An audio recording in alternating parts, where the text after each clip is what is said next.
I've often said that we all are walking around with this sign upon our chest, right? This idea, this sign that says, "Love me." And it doesn't matter where we are or what success we've had, it's still there. And if it's not there for us and we're feeling quite confident in our connection with others, we'll still go through those times where that sign is there. Wouldn't it be wonderful if it was more apparent, right? If we were all just wearing it. We all acknowledged our vulnerability together. So I love this song. I'd never heard this song before, 21 Pilots, but Stressed Out. But we came across it. Sharm's out of town visiting family in Chicago, and Sharm and Brad and I found this song, and it just seemed to fit. I wish I found some better sounds no one's ever heard. I wish I had a better voice that sang better words. I wish I found chords that in an order that is new. I wish I didn't have to rhyme every time I sang, which I thought that was wonderful. I was told when I got older my fears would shrink, but now I'm insecure. I care what people think. My name's Blurry Face, and I care what people think. Wish you could turn back time to the good old days when Mama sang us to sleep. Now we're stressed out. Wish we could turn back time. Used to dream of outer space, but now they're laughing at our face, saying, "Wake up. You need to make money." So I've been talking about the Bible, and we're finishing up this idea of what is the Bible, and I'm kind of dancing around this whole thing. I know that actually my wife Linda and I, mostly Linda, but I'm going to join in, and we'll add some different perspectives on this. But she's doing a new series. It'll be on Thursdays. There's also one for young adult women on I forget what days that is. You can check out at the Welcome Center as we look at the fall programs. But the study is going to be on Rob Bell's book, What is the Bible? And a more in-depth kind of look, and I hope you'll consider participating in one of those options as well, to just have more fun looking more deeply at this. So we've just been dancing around sort of some curious stories and trying to get at what this book really is. But today I want to suggest something more generalized about why this book seems to be important, why this book sometimes gets so misused and abused, or completely, totally refused. See how I rhymed that? That's like spontaneous improv. Yeah. Okay, I'm sorry. So before we can begin with this, here's what I want us to think. First of all, I want you to realize something, and I know that most of you do this, but I also want this especially for visitors and those of you who know me well, that this space, I just got through spending a weekend in Oklahoma City with spiritual refugees from all sorts of denominations who'd come together with this individual, Peter Rollins, to sort of explore what does faith mean to us now that what it used to mean doesn't make any sense anymore. And it was fascinating to listen to all these different individuals, some clergy, some lay people, about 75 folks, and all sort of trying to figure out, and I was like, yeah, that's kind of what we're about. We're about this thing that starts with the answer and then begins to question, right? And the whole idea is to encourage reflection. Seriously, if you come into this space looking for answers or hoping to have the answers you brought with you confirmed, then you should probably go somewhere else. That's not who I am. I'm quite comfortable living in the midst of the question. In fact, I think it's probably something we need to do even more so in our culture today, where answers seem so defined and so defensive that you can't really get to the answer, right? So what we're going to start with then is this idea of where do we begin when we look at what the Bible means. But to do that, we have to look at what we mean. And so when I say that, what I mean is we see ourselves as fundamentally lonesome, but we also see ourselves as fundamentally lacking. It's part of our existential dilemma. And no matter how just like the song was singing it, doesn't matter if you don't believe it or if you say it's not true, it's still true. We still have this sense that there's a gap in who we are. There's this existential sort of reality that there's something between who we see ourselves as and something how we see we should be, or we would hope to be, or we would believe that we need to be, perhaps as a part of our faith declaration. But there is this fundamental gap, this existential gap. And I think we have to start there as we start thinking about what it is to think about the Bible. We live between this space between who we are and who we think we ought to be. And what we find is that this anxiety becomes the motivation. This anxiety becomes the motivation for so much that we do, so much that we deny, so much that we avoid, so much that we fabricate because of this existential dilemma. I read something recently, and maybe you all can relate to this. We live in a selfie culture, right? Increasingly. When we were on the Irish trip, it was always fascinating to me to walk around these amazing sites, right? This monastic site that was 2,000 years old, 1,500 years old, and then I'd see people taking pictures of themselves up against it. And then it will get posted immediately online to see how many people will respond to it. It totally speaks to this reality of connection, this need to be connected. But it can get to the extreme, right? When Linda and I were visiting in France, and we were in Paris, and we visited the Louvre, and the Mona Lisa was there. I mean, the crowds were amazing, right, getting to the Mona Lisa, and we passed by all these amazing sculptures from the Roman era. But what you would always see is you'd always see people wait till it cleared, then they'd jump in front, and they'd lay down next to the statue that was laying down, and they'd take a picture of themselves. Or they'd finally get to the front where the Mona Lisa is, and then they'd take a picture of themselves with the Mona Lisa. And then move on. And Peter and I were watching this amazing site at Glendalough on our second day there, and this ancient monastic site, and there was a bagpipe player, an older woman playing the most amazing, haunting, beautiful music through this bagpipe, and then singing these lilting songs in Gaelic. And these crowds would come by, right, and then just snap the picture and then keep on moving, and then somebody would sort of get down there and then, take a picture and then keep on moving.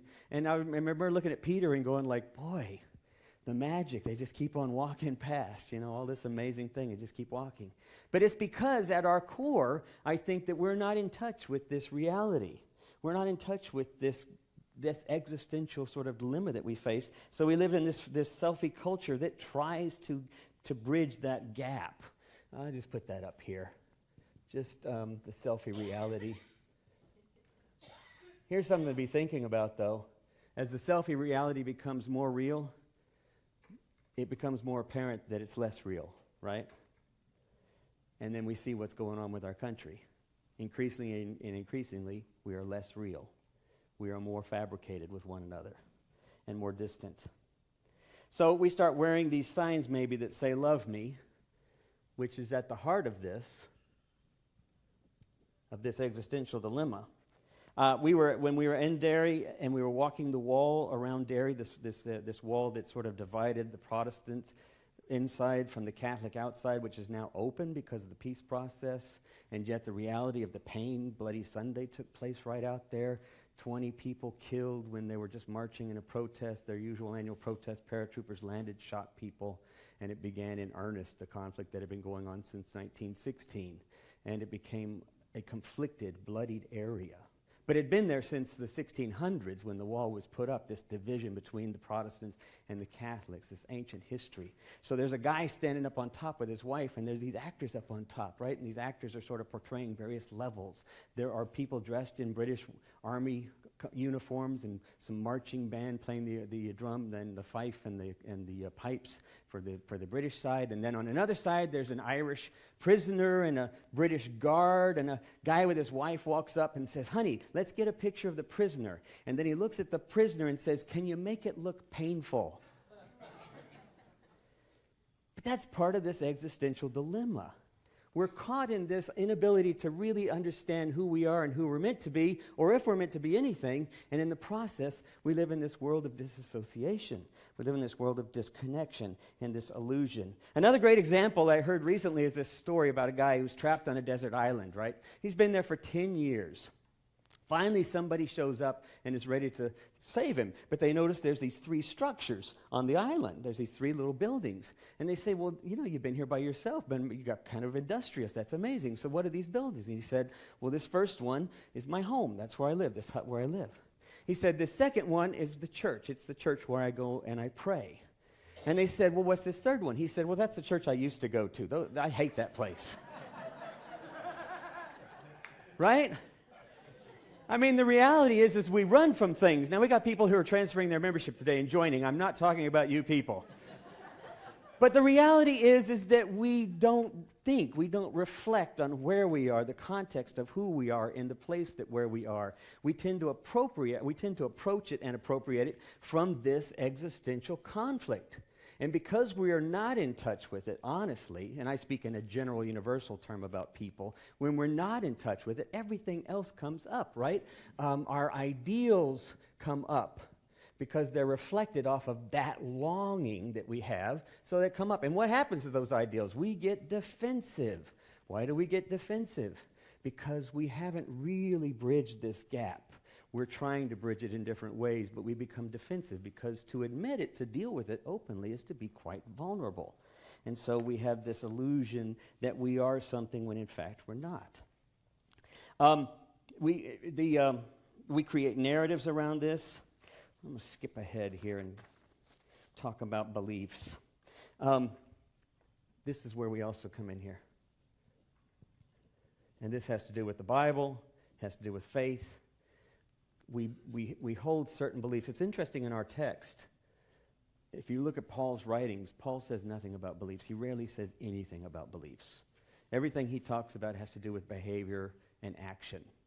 The only thing Paul speaks about is being crucified with Christ. We'll get to that in just a second. But he never says anything about belief. The only time he brings up beliefs or laws is when he's trying to tell people to get past them, right?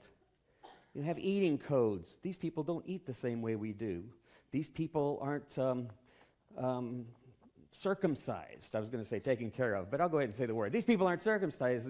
And so there's all these rules and these laws, and Paul says, move past all that.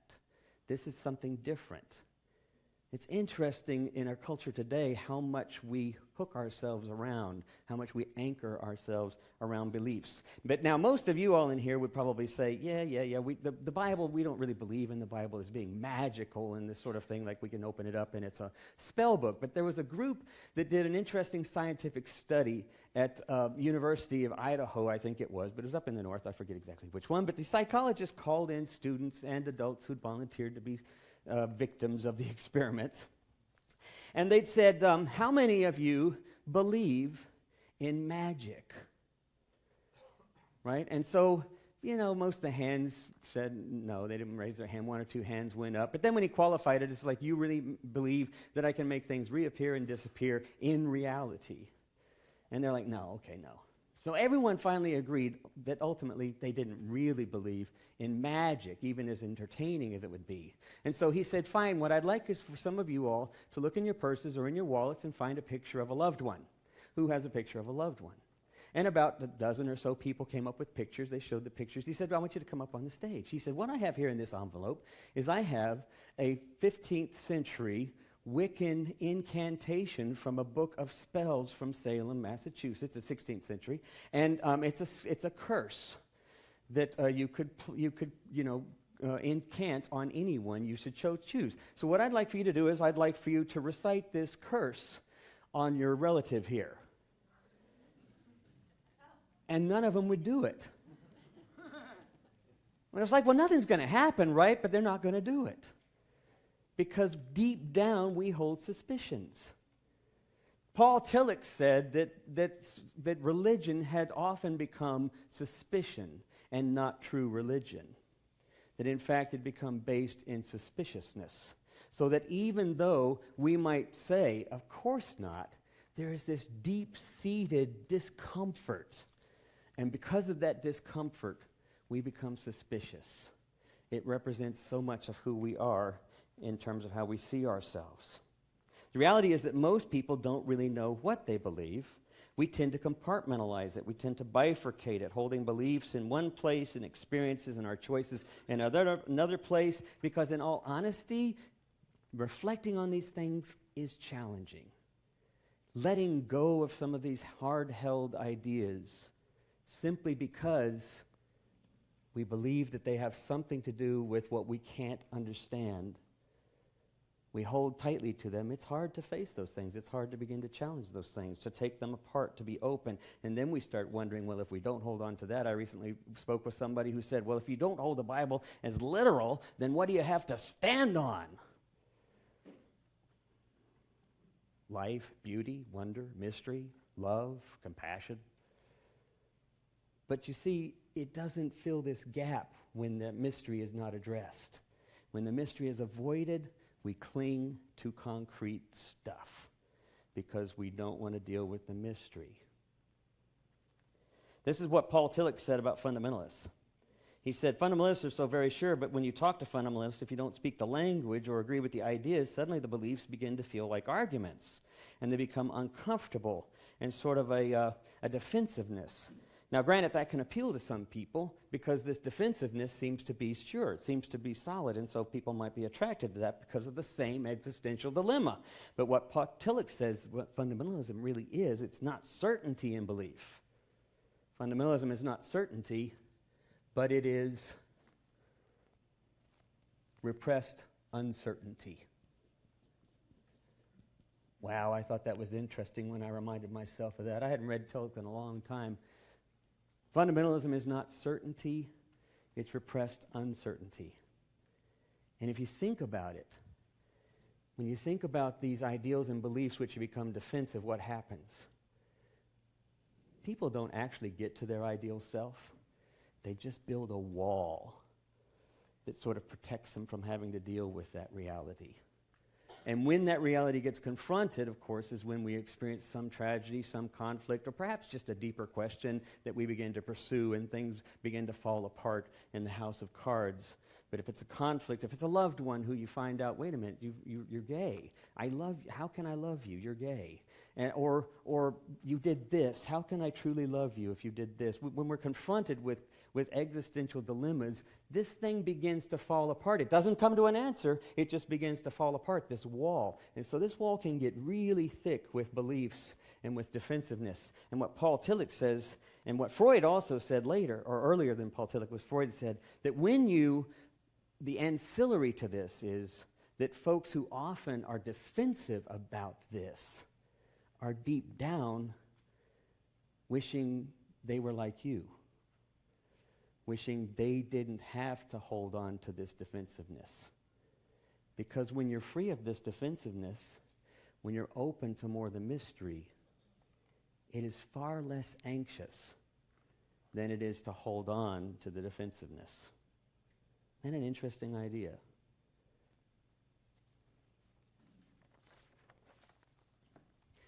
This, by the way, is called, technical term is reaction formation. We react and form ideas based on that reaction. But again, it's still based on this basic existential dilemma that we're not who we're supposed to be. Churches wedded to the idea of prosperity gospel are another great example. This is interesting to me. Joel Osteen, okay, I'm going to step on a few toes. But I've said this before in groups, if I'm not stepping on everybody's toe at some point, then I'm not doing my job, right? Because the reality of who we are in here is this reality of being present to the mystery and not being defensive about what's right or wrong. Because what is above that is love. Above all the other things, love is the greatest of all. So how do we get there if we're already defensive, if we're already building this wall? How do we get there? So I'm going to step on a few toes, and I'm going to talk about the Prosperity Church. Number one being, I think it's Lakewood, isn't it Lakewood? Is that Joel Osteen's? I thought you were a big fan of Joel. I know. Anyway, I'm kidding. So I believe it's Joel Osteen's church. But so here's the interesting thing about Prosperity. If you did a study here and compared us to Lakewood Church per capita, percentage-wise, there would not be any more people who had experienced prosperity and wealth in that church than in this church or in any other church. What drives people to that message? It's the existential question. It's what's lacking. And what psychologists would say is it's not an addiction to prosperity. It's like gambling. It's not an addiction to gambling. You're not addicted to winning. You're addicted to losing. The prosperity gospel is not addicted to prosperity. It's addicted to the longing for prosperity. That's what keeps people coming. That's the fish hook out there, the bait. My father was a gambler, a terrible addicted gambler, would lose tons of money. He never thought about that. He'd always tell me the money he won. He'd say, I won $30,000 this last weekend. I'd say, awesome. So how many times? He goes, I go every other week, gambling. How much have you lost? He said, well, I don't like to think about that. But I won $30,000, and I thought, well, it's not that. You're not keeping and going back and losing hundreds of thousands of dollars because you're waiting for that one win. You're losing because you're addicted to the losing. You keep going back because you're addicted to the losing. The people who continue in difficult relationships that are abusive or destructive or in addictions are not addicted to finding the answer. They're addicted to the conflict. They're stuck in this cycle of thinking there has to be something else that I need to be. So here's the idea. I loved this piece from Tacitus, which said when Pompey went in, Pompey Magnus went in 93 and 63 BC, when the Roman Empire defeated Jerusalem and took over Jerusalem. And he walked into the temple, and he pulled back the curtain, the Holy of Holies, right? You have the Gentile court, and then you have the Pharisaic and Jewish leaders, and then you have the Holy of Holies, where you don't go in there but once a year. On the Day of Atonement. But he burst through and opened up the curtain, and there was nothing there, he said. It was empty, untenanted, no God's present. And here's the interesting thing that Paul says. That's exactly the point. Because when you realize that this whole format is what we call a false dichotomy. Thank you, Augustine,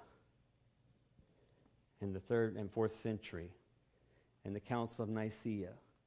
When you realize that this dichotomy, that there is something incomplete that we need to happen in order to be complete, you have suddenly crucified that reality, that crisis. You have literally hung that crisis on the cross, died to it. Which is why Paul can say we're crucified, because none of that stuff matters. Love is what matters. Love is at the heart of who we are called to be. In all of the conflicts that he deals with communities, the final answer is you have to love one another. It's hard for us to get there. Paul Tillich said this is the hardest thing for us to do. Accept our acceptance. So I want the band to come on up here. I'm going to conclude with one final thought here. And as we do, could you help me move this off to the side? Yeah.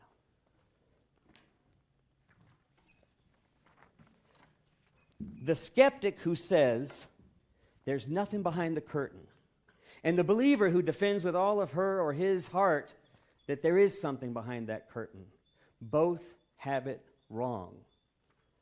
Because there's nothing there. What is crucified is this sudden need that something has to be there.